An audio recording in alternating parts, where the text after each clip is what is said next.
तो ये है सालिहा, ये मेरी बेटी है माशाल्लाह। ये सब मेरे बच्चे हैं। उस्ताद एक बाप की नुमाई होता है माशाल्लाह। इस सालिहा ने कायदा मुकम्मल किया, फिर 3 पारे नाज़रा पढ़े, अब ये हिफ़्ज़ शुरू कर रही है। अभी 7 साल की नहीं हुई, इंशाल्लाह 10 साल से पहले ये हिफ़्ज़ मुकम्मल कर लेगी और फिर ये 9वीं और 10वीं का इम्तिहान देगी इंशाल्लाह। हमारे मदरसे में स्कूल भी पढ़ाया जाता है। उसके बाद ये 5 बच्चे हैं, इनका कायदा मुकम्मल हो चुका है। तकरीबन इनका टेस्ट लेकर ये 3 पारे पढ़ेंगे, जब तक इनको नाज़रा पढ़ना नहीं आ जाता उसके बाद फिर ये हिफ़्ज़ शुरू करेंगे माशाल्लाह। हमारे इदारे में माशाल्लाह और भी बच्चे माशाल्लाह काफ़ी ज़्यादा हिफ़्ज़ कर रहे हैं।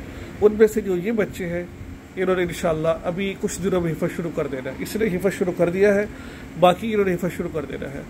वीडियो बनाने का मकसूद सिर्फ ये है कि आप सब इनके लिए दुआ कीजिए, अल्लाह ताला इनको हाफिज़ बनाए, वामल बनाए और ये जो हिफ़्ज़ करे इसको हमारी निजात का ज़रिया बनाए। ठीक है, दुआओं की दरख्वास्त है सबसे, बच्चों के लिए खुसूसी दुआ करें, अल्लाह हमारे बच्चों को नेक बनाए। अस्सलामु अलैकुम व रहमतुल्लाह।